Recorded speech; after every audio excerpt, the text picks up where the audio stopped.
मानव भूगोल के मूल सिद्धांत। मानव भूगोल में जिन प्राकृतिक तथा सांस्कृतिक तत्वों का अध्ययन किया जाता है वे सभी परिवर्तनशील हैं। यद्यपि उनके परिवर्तन की अवधि, गति व मात्रा भिन्न भिन्न होती है। इस प्रकार परिवर्तन की प्रक्रिया में मानव भूगोल के विभिन्न तत्व निरंतर क्रियाशील रहते हैं।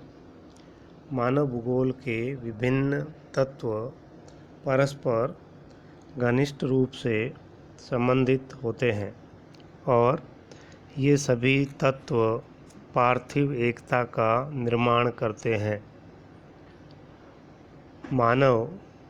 मानव भूगोल के अध्ययन का केंद्र बिंदु व एक सक्रिय भौगोलिक कारक है।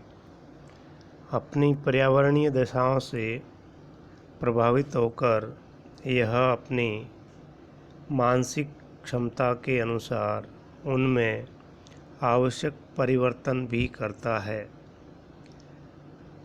और अपने पर्यावरण से समायोजन करने में सदैव प्रयासरत रहता है। इस प्रकार मानव अपने निहित उद्देश्यों के लिए भूतल पर निरंतर क्रियाशील रहता है। इसी क्रियाशील को मानव भूगोल की अध्ययन विषय वस्तु में सम्मिलित किया जाता है और इसी के आधार पर मानव भूगोल के मौलिक सिद्धांतों का निर्धारण होता है। मुख्यतः मानव भूगोल के 3 मूल सिद्धांत हैं जिनके आधार पर मानव भूतल पर अपने क्रियाकलाप करता है या पर्यावरण के साथ समायोजन करता है।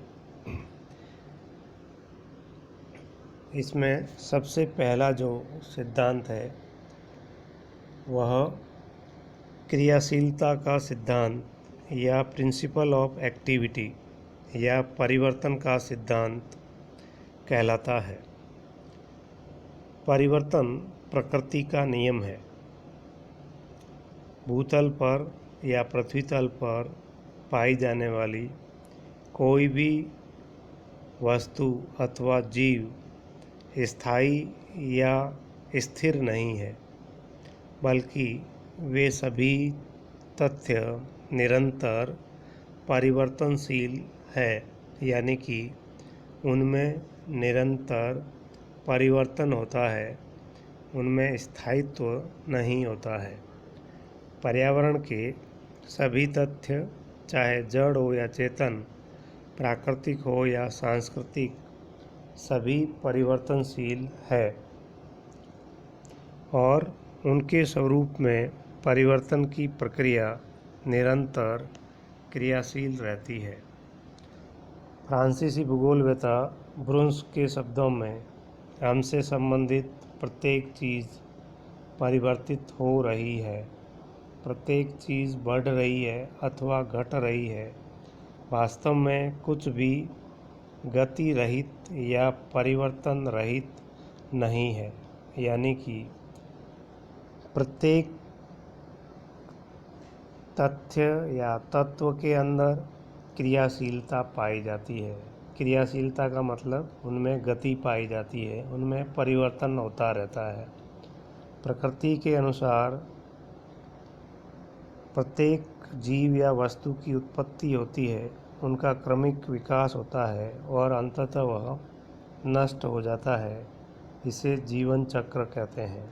विकास का क्रम भौतिक तथा सांस्कृतिक सभी तत्वों पर लागू होता है, जिसमें बाल्यावस्था, युवावस्था, प्रौढ़ावस्था और वृद्धावस्था पाई जाती है।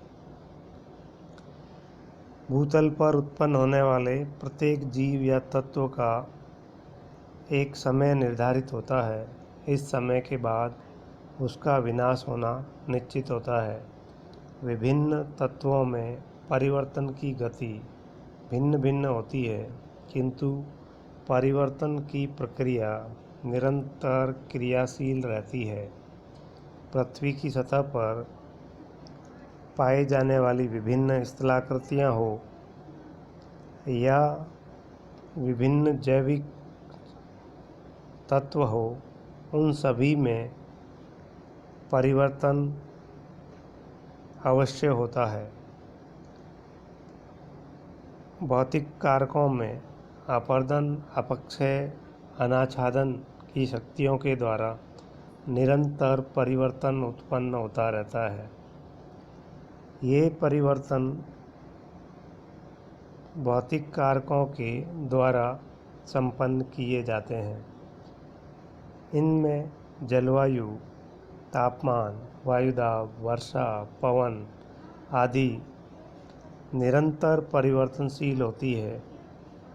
इन्हीं से अन्य तत्व भी प्रभावित होकर परिवर्तनशील होती है। दूसरे शब्दों में स्वयं पृथ्वी भी गतिशील है, अतः इससे संबंधित सभी भौतिक तथा सांस्कृतिक तत्व भी परिवर्तनशील है और उनका वर्तमान स्वरूप अंतिम तथा स्थायी नहीं होता है, बल्कि यह निरंतर परिवर्तनशील होता है। भूतल पर यह परिवर्तन 3 प्रकार की शक्तियों से उत्पन्न होता है।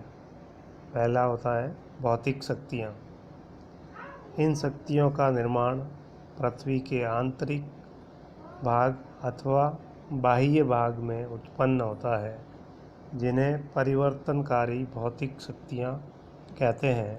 इनमें पृथ्वी की आंतरिक बल या जिसे अंतर्जात बल कहते हैं, दूसरा बहिर्जात बल और तीसरा सौर ऊर्जा और गुरुत्वाकर्षण शक्ति। इन सभी तत्वों के कारण पृथ्वी तल पर विभिन्न प्रकार के परिवर्तन उत्पन्न होता है, जिनका अध्ययन हमने प्रथम वर्ष के अंतर्गत भौतिक भूगोल में किया था। पृथ्वी की आंतरिक शक्तियाँ दीर्घकालिक और आकस्मिक या त्वरित उत्पन्न होने वाली होती है। सौर ऊर्जा या सूर्य शक्ति सभी तत्वों, चाहे वे भौतिक हो या जैविक हो, उन सभी के लिए एक महत्वपूर्ण ऊर्जा स्रोत है, जिनसे उनका विकास होता है। सूर्य ताप के कारण ही दिन में वनस्पति को ऊर्जा मिलती है, जीव जंतुओं को ऊर्जा मिलती है। पृथ्वी का तापमान निर्धारित होता है, उसी तापमान के आधार पर जलवायु दशाओं का निर्माण होता है। पृथ्वी के गोल आकार, दैनिक वार्षिक गति, दूरी के झुकाव आदि के परिणाम स्वरूप भूतल पर सूर्य ताप के वितरण में असमानता पाई जाती है। इसी असमानता के कारण किसी स्थान विशेष के तापमान को प्रभावित करने वाले विभिन्न भौतिक कारक, जैसे अक्षांशीय स्थिति, सागर तल से ऊंचाई, सागर से दूरी, वर्ष का समय, दिन का समय, बादलों का बनना, हवाएं आदि प्रमुख है। इन सभी के द्वारा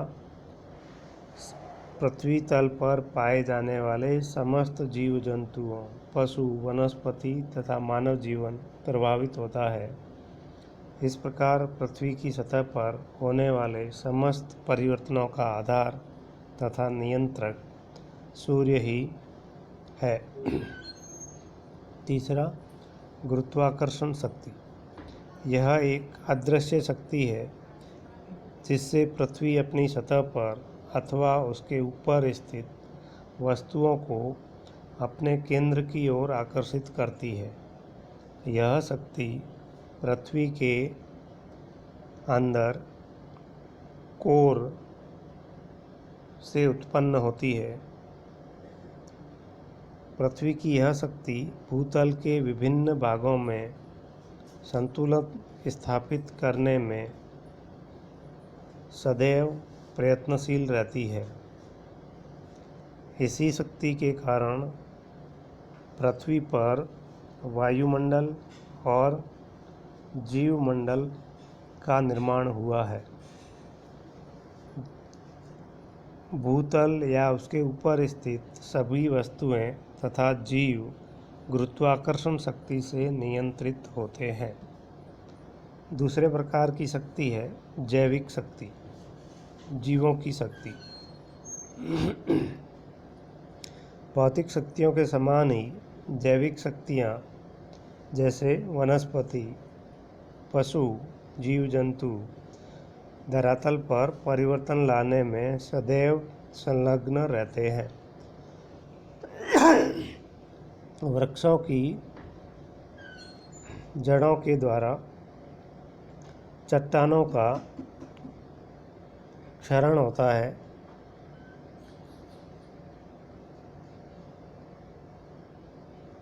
पृथ्वी की यह शक्ति मिट्टी निर्माण में सहायक बनती है। पौधों की जड़ों तथा पत्तियों के सड़ने से मिट्टी का निर्माण होता है। अनेक प्रकार के जीव जंतु तथा पशु भूमि को खोदकर उसमें घरौंदे बनाकर वनस्पतियों को नष्ट या परिवर्तित करके धरातल के स्वरूप में परिवर्तन लाते हैं। तीसरी शक्ति ह्यूमन फोर्सेस या मानव शक्ति। मानव एक प्रमुख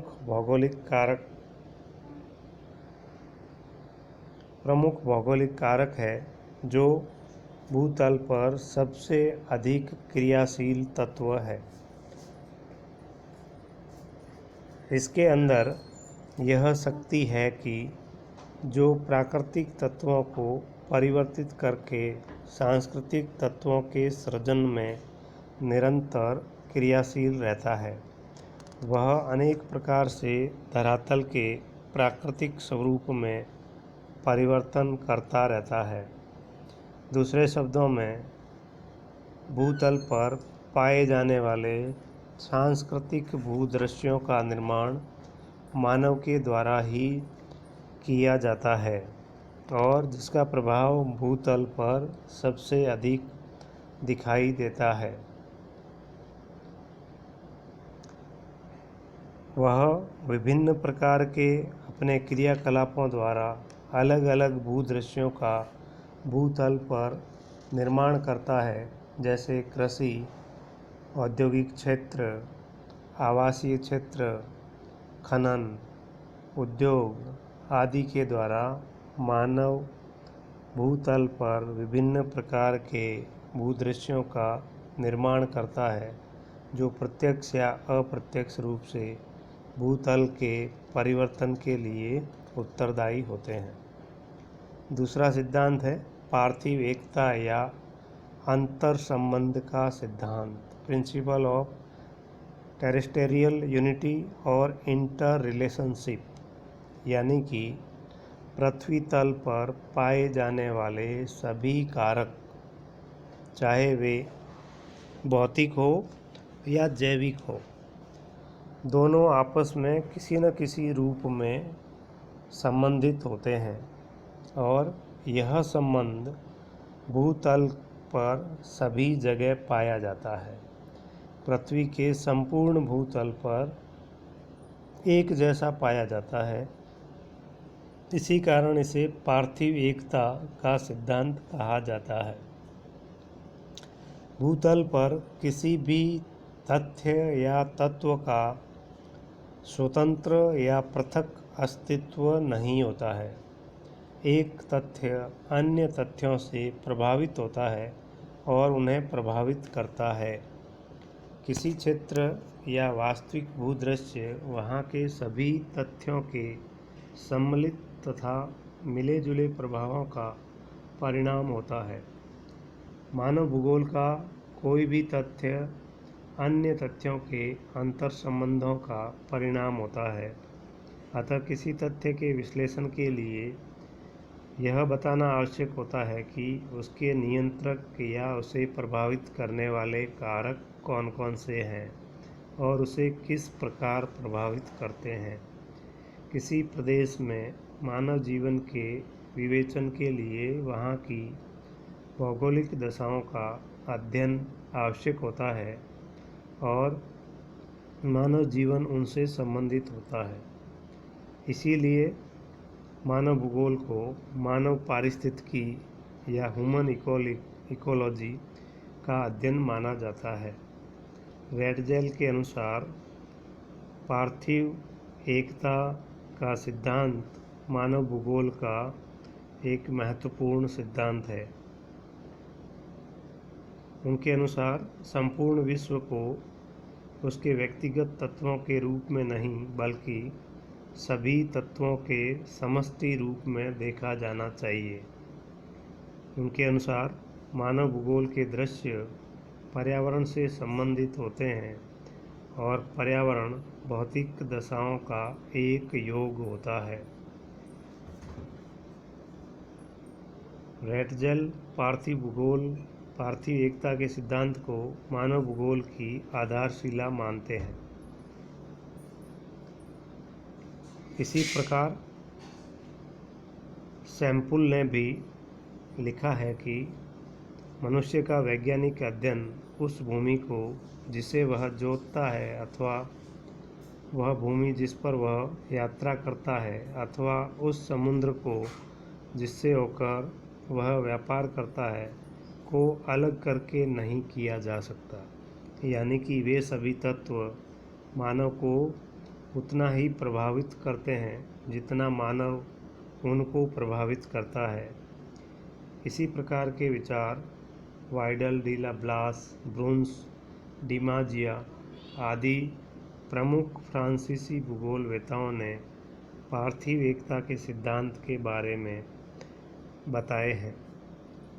ब्रुन्स के अनुसार विभिन्न शक्तियाँ एक दूसरे पर केवल निश्चित दशाओं में ही कार्य नहीं करती है और न ही वे केवल कुछ निश्चित दृष्टांतों में पारस्परिक क्रिया का प्रयास करती है बल्कि विभिन्न दशाओं के अंतहीन अंतर संबंधों के कारण ये सभी शक्तियाँ परस्पर घनिष्ठ रूप से बंधी हुई है।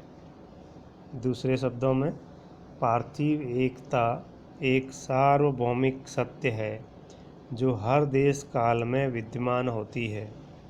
जिस प्रकार ब्रह्मांड में विभिन्न नक्षत्र एक दूसरे की आकर्षण शक्तियों के कारण संतुलित रहते हैं, उसी प्रकार भूतल पर भी विविध प्रकार के भौगोलिक तथ्य एक दूसरे से प्रभावित तथा संबंधित होते हैं। एक दूसरे को प्रभावित करते हैं और एक दूसरे से ही प्रभावित होते हैं।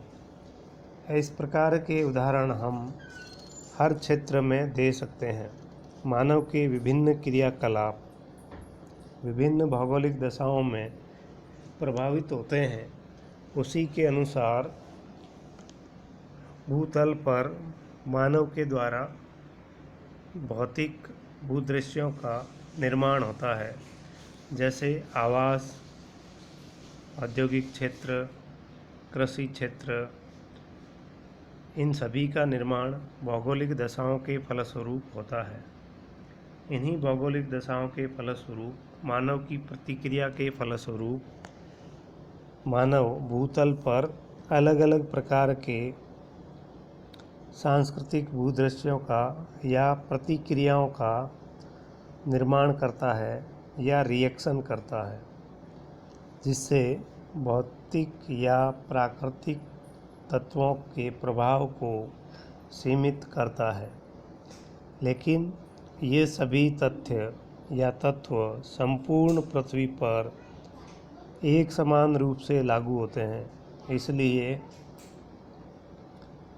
इसे पार्थिव एकता का सिद्धांत कहते हैं, जिसका सामान्य अर्थ है किसी तत्व या जीव द्वारा क्रिया के बदले प्रतिक्रिया करना और उससे प्रभावित होना, उसके साथ समायोजित होना या उसका उपाय करना। इसे ही पार्थिव एकता का सिद्धांत कहते हैं। तीसरा सिद्धांत है क्षेत्रीय भिन्नता या क्षेत्रीय विविधता का सिद्धांत, प्रिंसिपल ऑफ एरियल डिफरेंशिएशन और एरियल डाइवर्सिटी। इसका मतलब है भूतल पर क्षेत्रीय भिन्नता पाई जाती है। इसका अर्थ है धरातल पर पाए जाने वाले विभिन्न क्षेत्र या प्रदेशों में भौतिक व जैविक तत्वों की विभिन्नता पाई जाती है या भौतिक तथा जैविक तत्वों के द्वारा उत्पन्न भूदृश्यों में भिन्नताएं पाई जाती है। उदाहरण के लिए मरुस्थलीय क्षेत्रों में अलग प्रकार के कृषि दृश्य उत्पन्न होते हैं, मैदानी क्षेत्रों में या वर्षा वाले क्षेत्रों में अलग प्रकार के दृश्य उत्पन्न होते हैं, शीत ऋतु वाले क्षेत्रों में अलग प्रकार के और उष्ण जलवायु वाले प्रदेशों में अलग प्रकार के भूदृश्य होते हैं। इन सभी में क्षेत्रीय भिन्नताएं उत्पन्न होती है जो भौगोलिक कारकों के परिणाम स्वरूप किसी क्षेत्र को दूसरे क्षेत्र से अलग करता है। उदाहरण के लिए राजस्थान में ही पश्चिमी राजस्थान और पूर्वी राजस्थान के अंदर बहुत बड़ी क्षेत्रीय भिन्नता पाई जाती है, जहाँ पर प्राकृतिक व सांस्कृतिक कारकों में बहुत अधिक भिन्नता पाई जाती है, चाहे वो जनसंख्या घनत्व हो, कृषि के प्रकार हो, फसलों का उत्पादन हो या स्थलाकृति की संरचना हो। तो इस प्रकार की भिन्नता को क्षेत्रीय भिन्नता या क्षेत्रीय विविधता के सिद्धांत के रूप में जाना जाता है। भूतल के विभिन्न क्षेत्रों का अध्ययन भूगोल की मूल विषय वस्तु है। भूगोल मानव जगत या मानव ग्रह के रूप में भूतल के परिवर्तनशील स्वरूपों का वर्णन व व्याख्या करता है, जो एक स्थान से दूसरे स्थान पर भिन्न भिन्न होते हैं। मानव भूगोल भूतल के विभिन्न भागों में निवास करने वाले मानव समूहों और उनके पर्यावरण के मध्य संबंधों व अंतर्क्रियाओं तथा उनसे उत्पन्न सांस्कृतिक तथ्यों की वैज्ञानिक व्याख्या प्रस्तुत करता है। इस व्याख्या के आधार पर भूतल पर एक स्थान का पर्यावरण दूसरे स्थानों के पर्यावरण से कई प्रकार से भिन्न होता है। इस भिन्नता के कारण विभिन्न स्थानों या क्षेत्रों के सांस्कृतिक भूदृश्य भी एक समान नहीं होते हैं, वरन उनमें भिन्नता पाई जाती है। इन्हीं भिन्नता को क्षेत्रीय भिन्नता या विविधता कहा जाता है। मानव भूगोल के तथ्यों के विश्लेषण में क्षेत्रीय विभेदीकरण के सिद्धांत का मौलिक महत्व है, क्योंकि भूतल पर पाए जाने वाले प्राकृतिक और सांस्कृतिक दोनों प्रकार के भूदृश्यों में भिन्नताएं पाई जाती है। पृथ्वी का धरातल हो, चाहे मानव के क्रियाकलाप हो, सभी जगह यह भिन्नता स्पष्ट रूप से दिखाई देती है। इस भिन्नता को प्रभावित करने में भौतिक कारकों में भूतल का उच्चावच, उसकी संरचना, जलवायु, मिट्टी, वनस्पति, जल अपवाह प्रणाली आदि कारक प्रभावित करते हैं। इन्हीं कारकों के फलस्वरूप, जिन्हें हम संयुक्त रूप से पर्यावरण के प्राकृतिक कारक कहते हैं, का प्रभाव प्रत्यक्ष रूप से मानव के क्रियाकलापों पर पड़ता है। इन्हीं तत्वों के आधार पर मानव अपनी आर्थिक क्रियाएं करता है। अलग अलग जलवायु क्षेत्रों में या कटिबंधों में जलवायु के प्रभाव से अलग अलग आर्थिक क्रियाएं होती है। जैसे शीत कटिबंध में पशुपालन या डेयरी उद्योग उत्पन्न होता है। उसी तरह से शीतोष्ण कटिबंध में खाद्यान्नों का उत्पादन, फलों का उत्पादन, कृषि व अन्य आर्थिक क्रियाएं संपन्न होती है।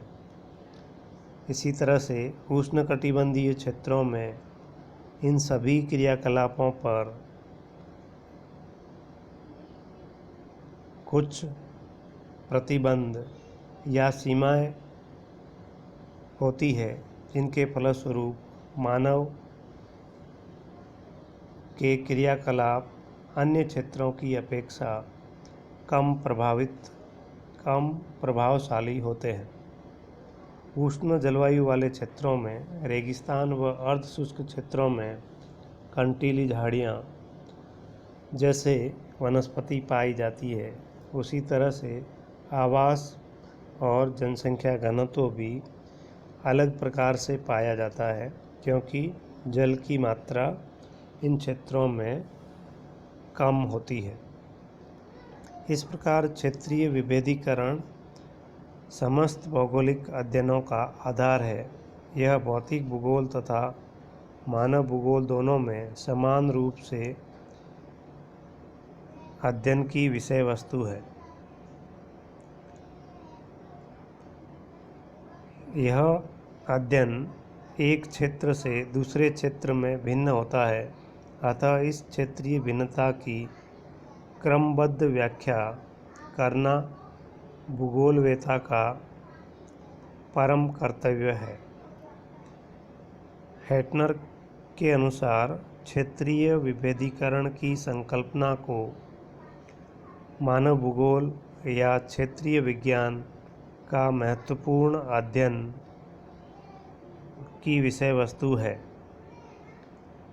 इस प्रकार मानव भूगोल में जिन सांस्कृतिक भूदृश्यों तथा तथ्यों का अध्ययन किया जाता है, वे स्थानांतर से भिन्न होते हैं। इन भिन्नताओं में भी मिलते जुलते गुणों के आधार पर प्रदेशों का निर्धारण होता है। क्षेत्रीय भिन्नता के विश्लेषण से क्षेत्र की विविधताएं प्रकट होती है। अतः क्षेत्रीय विभेदीकरण या भिन्नता का वास्तविक अर्थ केवल क्षेत्रों में अंतर का होना नहीं है, बल्कि क्षेत्रों की विविधता भी है। इन्हीं विविधताओं के आधार पर भूतल पर प्रदेशों का निर्धारण होता है, और प्रदेश एक इकाई होती है जिसमें भौतिक व सांस्कृतिक तत्वों की समानता या समरूपता पाई जाती है। इस प्रकार मानव भूगोल के ये 3 मूल सिद्धांत हैं जो अध्ययन में सहायता प्रदान करते हैं।